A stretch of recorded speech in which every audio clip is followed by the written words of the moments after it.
ചേട്ടായി കഞ്ഞി ഇവിടെ എടുത്തു വെച്ചിട്ടുണ്ടേ, ഉപ്പിട്ട് എടുത്തോളൂ കേട്ടോ.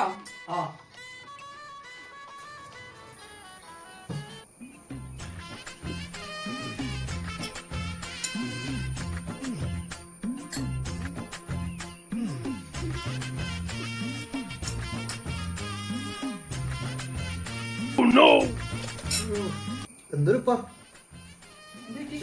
ഭയങ്കര ഉപ്പ. ഞാൻ കുറച്ച് ഉപ്പായിട്ടുള്ളൂ. ഭയങ്കര ഉപ്പാണല്ലോ. ഇതിനൊക്കെ ഉപ്പെടുത്തിട്ടെ ഞാൻ കുറച്ചിട്ടുള്ളൂ. മുഴുവൻ കുടിച്ചിട്ട് എഴുന്നേറ്റ് പോയാൽ മതി കേട്ടോ.